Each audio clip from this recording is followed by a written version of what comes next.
자, 이제 그리스 시작하도록 할게요. 그리스 세계와 헬레니즘 세계가 발전하다.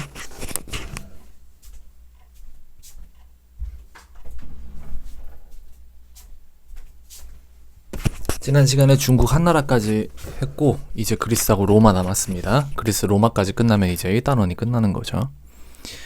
자, 1번 폴리스의 형성. 지금 프린트 물로는 26쪽 보셔야 됩니다. 프린트 26쪽. 자, 1번 폴리스의 형성. 자, 폴리스가 뭐냐? 등장. 그리스는 삼가 섬이 많고 해안선이 복잡하여 통일국가 형성이 어려웠습니다. 자, 이제 지형이 안 좋다 보니까 얘네가 따로따로 떨어져서 살게 된 거예요. 해안에서 가까운 평야지대에 촌락이 형성이 되고 방어 목적으로 높은 언덕에 성이나 요새를 건설합니다. 그게 바로 발전한 게 뭐다? 폴리스다. 대표적인 게 이제 아테네나 스파르타 이런 도시국가들이죠. 그래서 폴리스 왼쪽에 보시면 설명이 나와요. 고대 그리스의 도시국가를 말합니다. 이게 하나로 그리스로 합칠 수가 없었어. 왜냐하면 얘네가 다 따로 떨어져 있고 지형이 험하기 때문에. 그래서 아테네와 스파르타 등 수백 개가 있었습니다. 자, 구조를 보시면 이제 아크로폴리스라고 이제 불리는 신전이나 요새의 역할을 했던 아크로폴리스가 있었고, 그 다음에 다 같이 모여서 뭔가를 결정하던 아고라, 광장이 있었습니다. 자, 그 폴리스의 그 특징을 보시면 동일한 언어를 사용했어요. 다 같이 모여 사니까 당연히 동일한 언어 사용했겠죠. 같은 신들을 믿고 4년마다 올림피아를 제전했습니다. 이 올림픽이지 이게 결국에 나중에 발전된 게 올림픽이죠. 올림피아 제전을 개최했는데 동족 의식을 강화하기 위해서 이제 올림피아 제전을 이제 만들었대요. 그래서 여기 올림피아 제전 보시면 뭐 달리기, 레슬링, 창던지기, 멀리뛰기 등의 경기가 있었다. 스포츠 행사를 통해서 이제 다 같이 동족 의식을 강화하기 위해서 만들었던 거죠.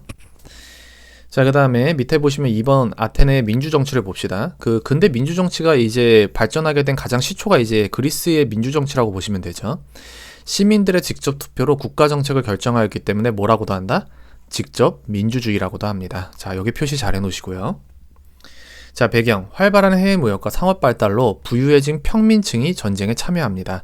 그렇게 되면서 평민의 정치 참여 요구가 확대되게 되는 거죠. 이제 평민들이 만약에 능력이 없고 돈이 없으면 정치 같은 거에 관심을 안 둘 텐데, 왜냐면 먹고 사는 문제가 이제 해결이 안 되니까.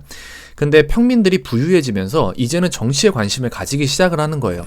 자기 자신들의 권력이라기보다 자기 자신들이 누려야 할 권리, 아니면은 자신들이 직접 참여해서 이 마을을 어떻게 이끌어갈 것인가, 그런 거에 대해서 관심을 갖기 시작을 했던 거죠. 발달.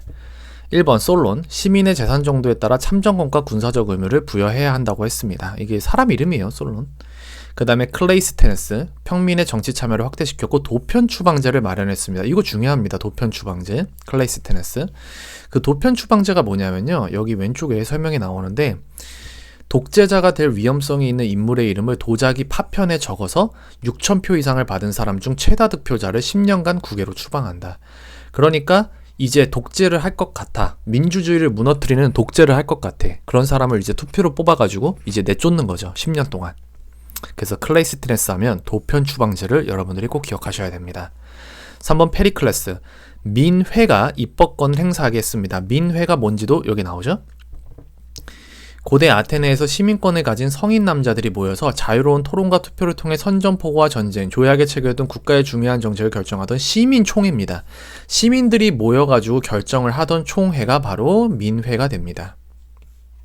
옛날에는 왕이 다 결정했었잖아. 근데 그게 아니라 이제 다 같이 모여가지고 결정을 하자는 거지. 자, 그 다음에 국가 중대사를 시민이 민회에서 토론과 투표로 결정, 공직자 추첨제, 공무수당 지급. 자, 그 다음에 요거 중요합니다. 요거 좀 잘 봐주세요. 여성, 노예, 외국인은 참정권이 없었습니다. 그 당시에 성인 남자들만 참정권이 있었지 정치에 참여할 수 있는 권리가 있었고, 여성, 노예, 외국인은 참정권이 없었어. 요거 조금, 요거는 기억해 둡시다. 오케이. 그 다음에 이제 밑에 보시면은 설명이 민주정치의 전성기, 페리클레스 시대인데 여기 나와 있죠? 뭐 그거에 대한 건 쭉 나와 있는데 밑에 요거만 볼게요. 민회의 강화는 시민 누구나 직접 국정에 참여할 수 있는 직접 민주주의가 발달하였음을 의미한다. 직접 민주주의, 직접 정치에 참여할 수 있는 그러한 제도가, 그러한 분위기가 많이 발달되어 있다라는 걸 알려줍니다. 자, 그 다음에 밑에 보시면은 아테네의 정치 체제의 특징을 설명해보자 이렇게 돼 있는데 볼게요. 민주정치가 발달하였다는 점. 페리클레스 시대에는 민회가 실질적인 입법권을 가진 국정 최고 의결기관이 되었대요. 왕이 직접 결정하는 게 아니라 다 같이 모여가지고 결정을 하는 민회가 국가의 최고 의결기관이 되었습니다. 성인 남성 시민에게만 참정권이 주어졌으며 노예 여성 외국인에게는 참정권을 부여하지 않은 한계점이 있었다. 이건 좀 중요하죠. 되게 민주주의가 발달한 건 사실인데 그때 그 민주주의를 참여할 수 있었던 권한이 노예 여성 외국인에게는 없었다. 그 사람은 배제시켰다라는 거. 이러한 한계점을 가지고는 있었습니다. 그래서 요 점도 한계점도 꼭 알아두세요. 요 사람 이름이랑 페리클레스. 자, 넘겨볼게요. 자, 3번 스파르타의 발전과 그리스 세계의 몰락. 스파르타. 자, 위에 특징이 나와 있는데 아테네가 상업을 중심으로 발전하였고 스파르타는 농업을 중심으로 발전했습니다. 이러한 특징 알아두시고. 자, 1번 스파르타의 발전. 소수의 시민이 다수의 피지배층을 감시 통제 강력한 군사제도에 바탕을 둔, 자, 요거 알아두세요. 엄격하고 폐쇄적인 사회제도를 유지했습니다. 엄격하고 폐쇄적인. 스파르타의 남성 시민은 어려서부터 집을 떠나 집단 생활하면서 엄격한 군사훈련을 받았습니다. 엄격한 군사훈련. 그렇게 군사훈련을 했던 이유가 여기 나오죠. 피정복민, 즉 자기네들이 침략을 해가지고 정복을 한 그 땅에 있는 정복당한 사람들을 효율적으로 통치하기 위해서, 그래서 엄격한 군사훈련을 받았대요. 그러니까 군사력이 되게 좋았겠죠? 자, 그 다음에 2번 펠로폰네소스를 한번 볼게요. 펠로폰네소스 전쟁. 그리스 페르시아 전쟁 이후 아테네가 델로스 동맹을 주도합니다. 델로스 동맹 뭔지 오른쪽에 설명 나와요. 그리스 페르시아 전쟁 후 아테네를 맹주로 결성된 해상 동맹. 그러니까 아테네를 중심으로 해가지고 모인 동맹이 바로 델로스 동맹이야. 강력한 해상 제국으로 발전, 주변 폴리스의 갈등이 심화됩니다. 자, 과정. 이 펠로폰네소스 전쟁이 발발하게 된 과정. 스파르타가 주변 폴리스와 펠로폰네소스 동맹을 결성합니다. 다시 봐봐. 아테네가 델로스 동맹을 주도해서 자기네 편을 이렇게 만들었어. 그러니까 스파르타가 니네 델로스 동맹 만들었어? 그럼 우리도 우리 편 만들래. 주변 폴리스와 펠로폰네소스 동맹을 결성을 해요. 델로스 동맹과 펠로폰네소스 동맹. 이렇게 두 개의 동맹이 생기게 됩니다. 그 다음에 이제 보세요. 아테네 중심의 델로스 동맹과 뭘 시작했어요? 전쟁을 시작을 해요. 그래서 결국에 누가 이겨요? 스파르타가 승리하게 됩니다.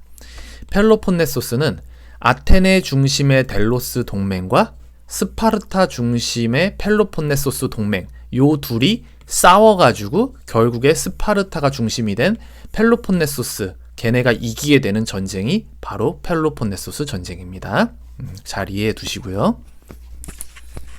자, 그 다음에 밑에 3번 보시면 그리스 세계의 멸망, 펠로폰네소스 전쟁으로 그리스 세계의 국력이 소모했어요. 기원전 4세기 마케도니아에게 멸망됩니다. 그래서 그리스가 이렇게 망하게 되고요. 자, 4번 그리스의 문화로 볼게요. 민주정치와 자유로운 시민생활을 바탕으로 인간중심적이고 합리적인 문화가 발달했습니다. 요거 잘 기억합시다. 인간중심적이고 합리적인 문화가 발달했다. 2번 호메로스의 일리아드와 오디세이아, 이러한 문학이 발달했고요. 건축과 조각에서는 파르테논 신전이 대표적입니다. 이거 세계 7대 불가사의 중에 하나걸요 아마? 어떻게 지었는지 잘 모른대요. 조화와 균형을 강조했고요. 파르테논 신전. 그래서 그리스 문화에서 기억해야 될 건물은 파르테논 신전입니다. 자, 역사 서술서가 많이 발달을 했는데 헤로도토스의 역사라는 책이 있대요. 그리스 페르시아 전쟁 서술했고, 그 다음에 투키디데스의 역사, 이거는 펠로폰네소스, 우리가 방금 전에 봤었죠. 아테네 중심의 뭐였죠? 델로스 동맹과 그리고 스파르타 중심의 펠로폰네소스 동맹, 요 둘이 싸워서 스파르타가 이기게 된 전쟁입니다. 자, 철학, 이거 좀 조심하셔야 됩니다. 이거 집중해서 보셔야 돼요. 소피스트, 철학의 대상을 자연에서 인간과 사이로 확대했고요. 진리의 상대성과 주관성을 주장했습니다. 소피스트. 그 다음에 소크라테스, 보편적 진리. 이거는 정말 중요한 말입니다. 보편적 진리가 존재하며 진리의 절대성을 주장한대요.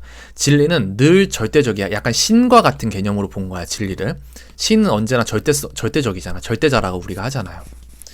그 다음에 플라톤과 아리스토텔레스, 소크라테스의 철학을 계승한 제자들이었죠. 서양 철학의 기초를 마련했습니다. 뭐 이런 특징이 있고요. 자, 그 다음에 이제 뒤로 넘겨보시면 이제 알렉산더, 이제 그리스에서 이제 알렉산드로스 제국으로 넘어갑니다. 이 알렉산드로스가 누구냐면 알렉산더 대왕을 얘기하는 거예요. 자, 성립. 마케도니아의 왕 알렉산드로스의 동방 원정, 이집트 아케메네스 왕조 페르시아, 그 다음에 중앙아시아 인도의 서북부 정복, 대제국을 건설합니다. 알렉산더 제국이라고 하죠. 대제국을 건설합니다. 자, 멸망. 알렉산드로스 사후 돌아가신 이후에 마케도니아, 이집트, 시리아로 이제 그 알렉산더 제국이 쪼개지게 됩니다. 자, 헬레니즘 문화. 자, 그러면 헬레니즘 문화가 이제 나오는데 헬레니즘 문화에서 헬레니즘이 뭔지 일단 살펴볼게요. 2번. 그리스인들이 자기 민족을 헬레네스라고 부른 데서 나온 말로 이거 밑주십시다. 그리스 문화가 세계적으로 확산된 것을 바로 헬레니즘이라고 합니다. 자, 헬레니즘 문화 한번 살펴볼게요. 알렉산드로의 동방 원정으로 그리스 문화가 확산되고 헬레니즘 문화가 등장하게 됩니다. 그러니까 알렉산더 대왕이 그 여러 가지로 이제 정복 활동을 하면서 그냥 땅 따먹기만 한 게 아니라고 가가지고 자기네 문화도 전파를 했단 말이야. 그렇게 되면서 그리스 문화가 전 세계적으로 확산이 됐는데 그게 바로 헬레니즘이야. 2번 특징. 세계 시민주의를 강조합니다. 세계 시민주의. 자, 설명 나와요, 밑에. 국가나 민족이라는 단위를 초월하여 세계의 모든 인류를 하나로 보고, 이게 중요하죠. 평등과 통일을 추구하는 사상. 그게 세계 시민주의야. 헬레니즘 문화의 특징. 세계 시민주의 강조. 배타적 폴리스의 틀을 벗어나 모든 시민이 평등하다는 사상입니다. 잘 표시해 두시고요. 그 다음에 개인주의 경향이 출현합니다. 개인의 삶을 고민하고 행복을 추구하는 경향이 생겨나게 됩니다. 자, 그 다음에 3번 철학, 스토아학파. 욕망을 억제하고 이성적인 삶을 살아야 할 것을 추구했습니다. 그래서 이 사람들은 되게 금욕적인 삶을 살아요. 금욕적이라는 건 그 사람들이 기본적으로 그 뭔가 이제 본능에 따르는 삶이 있잖아. 그런 것들. 뭐 더 자고 싶어. 게으르게. 아니면 더 많이 먹고 싶어. 살이 찌는데도 그냥 더 많이 먹고 싶어. 이런 것들 있죠. 그러한 것들을 억제해야 된다라고 생각을 한 거야.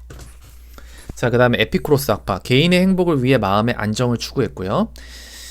자, 그 다음에 예술 파트에 넘어가 보시면 예술에서는 라오콘, 이 밑에 있는 게 라오콘이야. 되게 잘 만들었죠. 기원전 2000년경에 이제 제작을 한 거예요. 그러니까 기원전 200년경에 예수님이 이 땅에 오시기 전에 200년 전에 이미 이렇게 훌륭한 조각상을 만든 겁니다. 그 사람들. 대단하죠. 엄청 잘 만들었죠. 옛날에 만든 건데. 그 다음에 밀로의 비너스상. 뭐 여러분들 본 적 있는지 모르겠는데 뭐 머리도 잘려있고 팔도 잘려있어요. 다 잘라가가지고. 인간의 감정을 보다 생동감 있게 표현, 인간 육체의 아름다움을 추구한 작품 등장. 여러분들이 이걸 보시면 알 수가 있어요. 지금 보시면 지금 여기 있는 라오콘이요. 아폴론 신의 점술자이자 신관이었대요. 이거는 지금 라오콘은요. 그러니까 이게 신이 아니고 사람이야, 사람.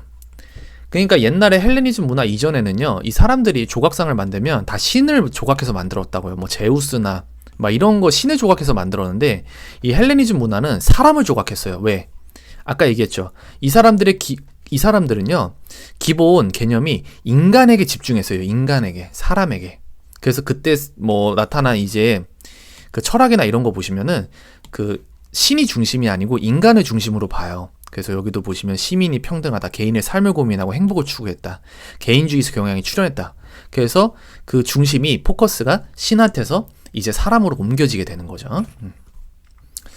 자, 그 다음에 이제 왼쪽에 보시면 스토아 학파, 에피쿠로스 학파에 대한 자세한 내용이 나오는데 제가 줄 쳐놓은 부분만 좀 잘 봐두세요.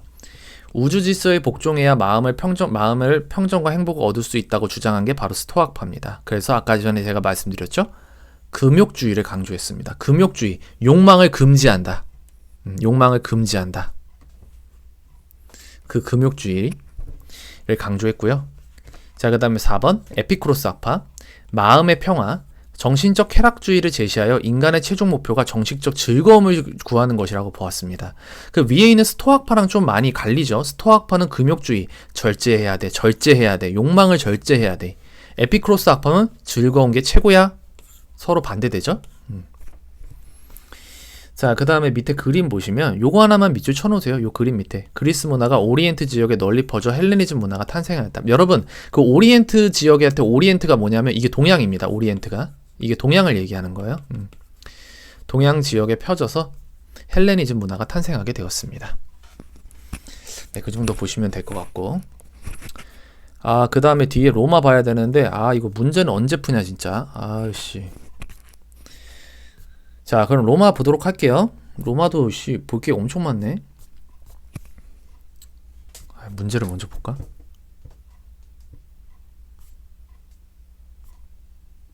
그럴 수 없을 것 같아. 로마도 보고서 문제 풀러 가야 될 것 같아. 얘네 왜 이렇게 편집을 해놨지? 자, 보시면 로마, 이제 로마 갑니다. 29쪽. 로마 공화정의 성립과 발전. 건국. 이때 작은 도시국가에서 출발했고 왕정 실시했대요. 공화정의 수립, 기원전 6세기 말 귀족들이 왕을 몰아내 공화, 이런 거 다 몰라도 돼. 초기 2명의 집정관과 그 다음에 원로원 등을 귀족이 독점해서 이런 거 몰라도 돼요. 근데 지금 로마 공화정에 대한 설립이잖아. 근데 이 공화정이라는 말이 뭔지는 좀 살펴보자. 여기 오른쪽에 보시면 여러 사람의 합의에 의하여 행사되는 정치가 바로 공화정이야. 그러니까 옛날에는 왕이 다 결정했잖아. 근데 왕이 아니라 이제는 여러 사람이 합의해가지고 문제를 결정하는 거, 정치를 하는 게 바로 공화정이야. 약간 민주주의랑 비슷하지?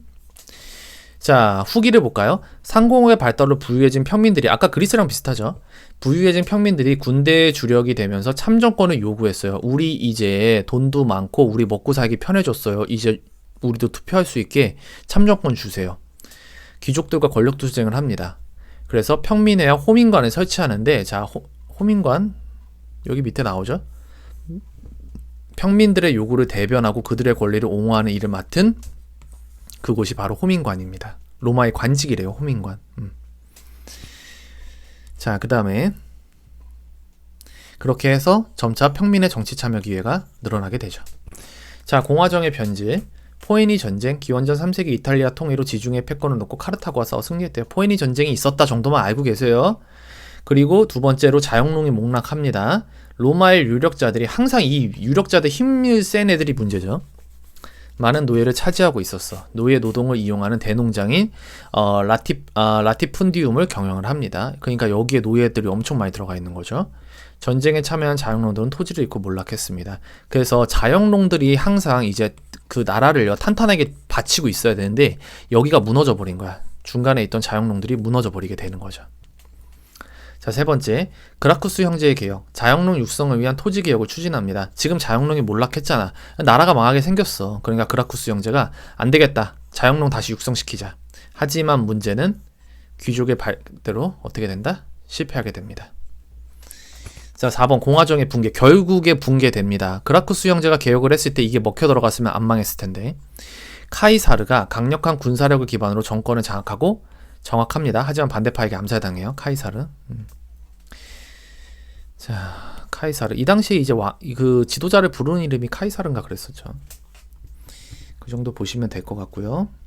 자, 이거 밑에 보시면 그라쿠스 형제의 개혁에 대해서 나오는데요. 한번 내용을 살펴볼게요. 자, 일단 시대적 배경을 살펴보자. 포에니 전쟁 과정에서 로마의 자영농들은 숙주에서 들어오는 값싼 농작물로 타격을 받았습니다. 그러니까 자영농들이 자기네들이 작물을 키웠는데 그거보다 더 싼 작물이 들어오는 거야. 그러니까 사람들이 이거 더 싼 거 사겠어? 더 비싼 거 사겠어? 더 싼 거 사겠지. 그러니까 자영농들이 돈을 못 버니까 일단 몰락을 하게 되는 거죠. 또 장기간의 전쟁으로 토지가 황폐가 되고 자영농의 토지가 유력자들에게 넘어가 자영농이 몰락하게 됩니다. 땅을 뺏긴 거야. 유력자들은 국유지를 불법으로 개인 소유로 만들어 대토지를 소유했습니다. 그리고 대농장 경영에 열을 올렸습니다. 자기 소유의 농장을 엄청나게 크게 키우는 거에 열을 올렸대. 결국 이러한 것에 따라서 자영농들은 농지가 없어 갈 곳을 잃는 무산자가 되었습니다. 땅도 다 뺏기고 할 수 있는 일이 없어. 아무것도 가진 것이 없는 사람이 되었대. 자, 이걸 보고서 이제 그라쿠스 형제가 이렇게 두면 안 되겠다 해가지고 개혁을 실시하죠. 소수 유력자의 대토지 소유를 제한시켰어요. 땅 너 너무 많이 갖고 있어. 안 돼. 그들이 불법으로 점유한 국유지를 몰수하여 무산 시민에게 공정하게 분배하는 정책을 펴냈습니다. 그러니까 아까 전에 유력자들이 땅을 엄청나게 뺏어갔다고 했잖아요. 그거를 이제 다시 뺏어가지고 이제 재산이 없던 시민들에게 공정하게 배분해주는 정책을 펼치게 됩니다.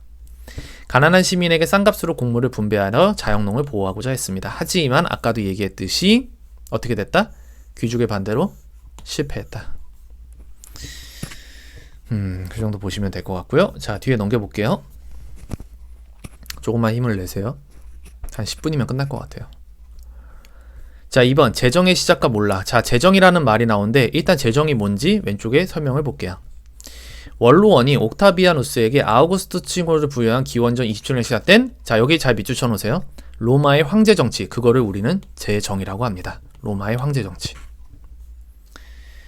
자, 1번 옥타비아누스의 집권. 여러분들이 이 이름은 반드시 알고 계셔야 됩니다. 옥타비아누스. 재정에 시작할 때, 황제 이제 통치할 때, 황제 통치를 할 때 가장 중요하게 나오는 사람이 바로 이 옥타비아누스입니다. 카이사르 사후 반대파를 제압하고 정치적 혼란을 수습합니다. 로마의 정치, 군사 등 정권을 차지해요. 자, 그 다음에 이거 잘 알아두세요. 원로원이, 아까 원로원 나왔었는데 이 원로원 어디 있죠? 여기 있네요. 앞 페이지에 보면 로마의 외교, 재정 등의 결정권을 장악한 실질적인 통치기구가 바로 원로원이야. 그 원로원이요, 옥타비아누스에게 아우구스투스라는 칭호를 부여하게 됩니다. 아우구스투스, 이게 그 로마 시대의 황제를 지칭하는 말인 거야. 그러니까 결국에 사실상 황제가 다스리는 재정의 통치가 시작이 되죠. 황제 통치가 시작이 됩니다. 자, 로마의 평화, 팍스 로마나, 이걸 팍스 로마나라고 합니다. 로마의 평화 시대. 그 아우구스투스, 그러니까 옥타비아누스가 재정 시작을 한 이후에 200년간 로마의 영토 확장, 정치, 경제적 안정과 번영을 누리던 최고의 전성기, 그때가 바로 팍스 로마나 시대입니다. 옥타비아누스가 통치를 했던 바로 그 시대요. 자, 그 다음에 로마의 쇠퇴, 2세기 말 이후의 상황, 정치가 혼란스럽고 상고국가 도시가 쇠퇴해요. 게르만족 등 이민족의 침입, 그렇게 해가지고 이제 안 좋아지죠. 그러다 군인 황제 시대, 군대의 정치 개입으로 황제가 자주 교체되는 혼란이 지속됩니다. 그래서 이제 쇠퇴의 길을 걷게 되죠, 로마도. 자, 부흥을 시키려고 했었어. 뭐 디오클레티아누스 이런 거 몰라도 돼요. 자, 2번 콘스탄티누스 대제. 요거는 좀 잘 알아두세요. 콘스탄티누스 대제. 크리스트교를 공인하고 콘스탄티노폴리스로 천도는 수도를 옮겼다는 얘기죠. 콘스탄티누스 대제, 여러분들 앞에서 우리 그 문제집 가지고 보실 때 한번 봤을 겁니다. 콘스탄티누스 대제. 이 사람이 이제 로마 교황에게 이제 뭐 도움을 청해가지고 어쩌고저쩌고 해가지고 로마 그 교황청에서 이 사람을 이제 왕의 자리에 앉혀놓게 되죠.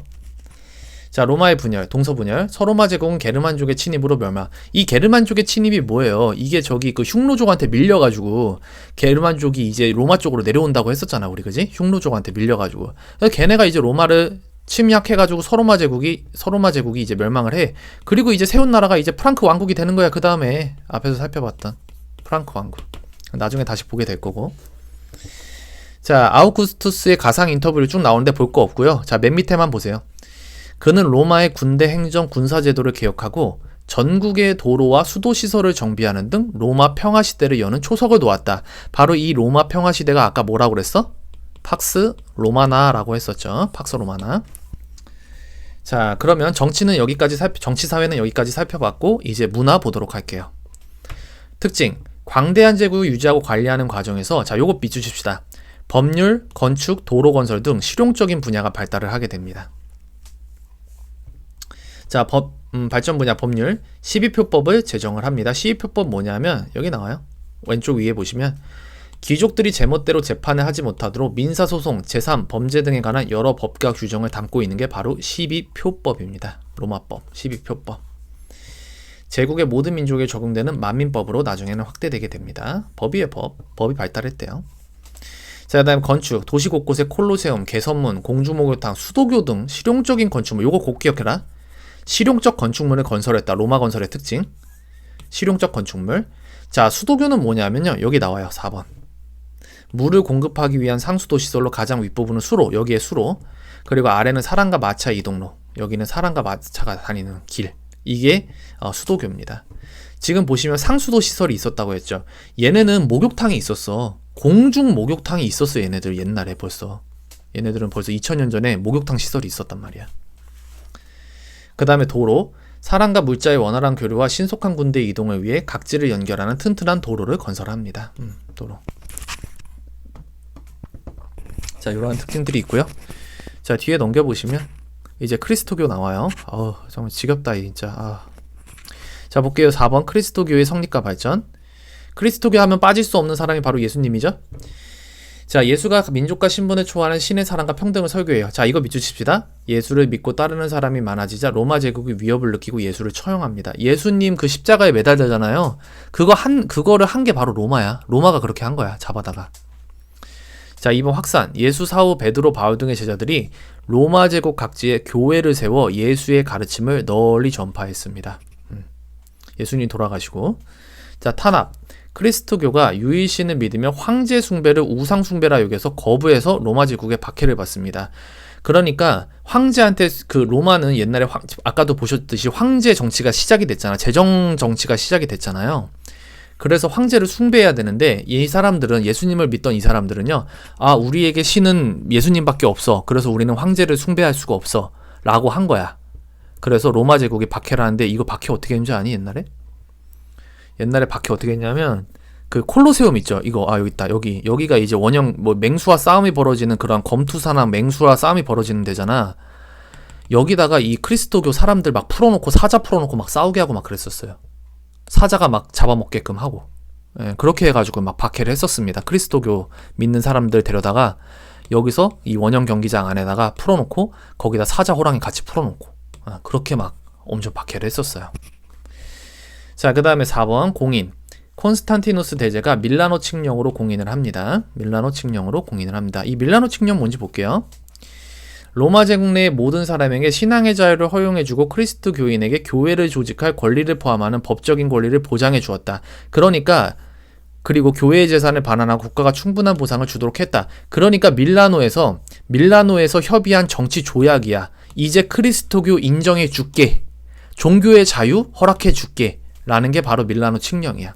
왜냐하면 그 위에까지는 뭐야? 황제 숭배를 우상 숭배로 여겨가지고 그리스도교가 황제 숭배 안 했잖아. 그러니까 로마 제국이 박해를 했잖아. 너네 인정할 수 없어. 근데 콘스탄티누스 대제가 이거를 받아준 거야. 이제 그리스도교를 인정해주겠다 한 거야. 발전. 테오도시우스 황제가 그리스도교를 로마의 국교로 정합니다. 그리고 이후에 그리스도교는 그리스 로마 문화와 함께 유럽 문화의 기반이 됩니다. 그래서 이게 되게 웃긴 게 로마 제국에 그걸 받았잖아. 근데 지금 그 교황 알죠? 교황, 그 천주교회 교회 그 대장님, 교황님 사시는 데가 어디야? 바로 로마잖아. 로마에 있는 바티칸 시티에 사시잖아. 그지? 자, 밑에 지도 분석에 대한 게 나오는데요. 자, 이것 좀 보시면 그리스도교의 발전에 대한 지도인데, 그리스도교는 황제 숭배를 거부하여 로마 제국의 박해를 받았으나 여성과 하층민을 중심으로 널리 퍼지게 됩니다. 콘스탄티누스 대제 때 밀라노 칙령으로 공인을 받았어. 박해받다가 콘스탄티누스 대제 때 밀라노 칙령으로 공인을 받았습니다. 그리고 테오도시우스 황제 때에는 로마의 국교가 됩니다. 나라의 종교가 된대요. 엄청 발전한 거죠. 그래서 자, 이렇게 되면 그리스 로마가 넘어가게 되는데 이제 문제 정리하면서 다시 볼 거예요. 문제 넘어가도록 해볼게요.